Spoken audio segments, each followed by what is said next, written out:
निथौकाबा नुमित्ति याइफरबा पुफमसिमक्तदा मणिपुरी मपानदा असम को स्टेटसिदा याइना तारिबा लेते लोन मुंगांगीलिबा मणिपुरी लोन मुंगांगीलिबा इमासी इकोनॉमिक एमई स्कूल के देनुदा इखोई ऑटोनोमस काउंसिल तानमिक पुनबगी मतांग असिदा लाक्तिबा पुनमको आई असम मणिपुरी मुस्लिम यूथ तोनी माइगई थागत मासी पुआरीदा जमन सनागी मयेग इहौ इरले हौरगदबा मतांग अमनी आई जमन थमोय जाम नुंगाय जाम पेंजई आई मरु होइना इखोई मितै पांगन नंगसी जाम सदी मसिंग से जाम पेंजई आई चेयरमैन दसु हांगी आई एडवोकेट आई याम मदसु हांगजाई मितै पांगन की पार्टी पे सिकम तोगेन जामन अपेन नंबर फोंगई मासी आई पुलिस की हान में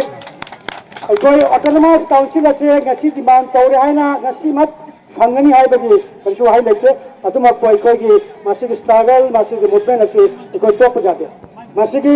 मतंग असिदा इन ख्वाइदी की नुंगादा के मामो अग्रवन अगे दिसे अगे मामो का महाकी चेयरमैन की बखा अखोइना मतिक चाला लीडर फंगबसे मासी अखोई लरबो खबर मतम खुदिमत्ता ना कोई मासी की मूवमेंट असे जाबियो आई सामक्सो तांगन खुनायदा हौजे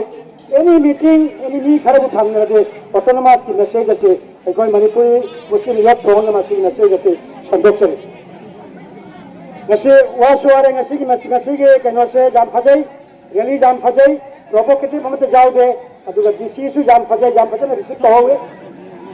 मसी मतांग असे अमु कहनसु आसाम दा लेरिबा अखोई मेते मदि मेके पांगन मसी अपुन बगी सत्तम असे अमकसु उ फंगनी हाइबसे मसी आशा की थमजरगा तक तबो हाइ अमनि सिबसुगा बाय चेयरमैन को दिबा अजि को सिबैला एग्जाम प्राप्त की हाइ अमनि जन थमिना बनि सिबे याम तक ना माकांता मतम सांगनदगी ऑर्गेनाइजेशन की ओइबा याम बनि तो ई मरी की मतकतनी नसी की याइ फरबो दुमिदसे मिशन कमिटी हाइकन मिंगबानबा लूप असिना बड़ा कंपा की तोंगान बा लनाई लूप अमसुंग इरकबा इसिनिना महिरवल हगुलक लिगम पुन्नि मेरी बसे कसी सत्तबा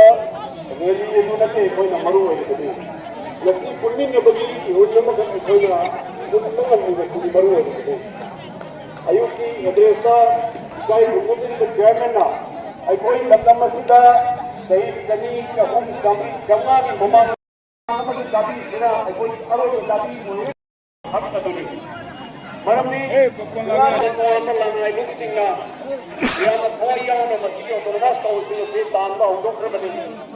अदुगो ऑर्गेनाइजेशन सिंगी खर संकुबा खर हंदोबा अमसु मसी आइन यादे है तो मतम खर खन की बसु लई अदुगो हौजी कई कोई मांगदा उदम संगम मोइना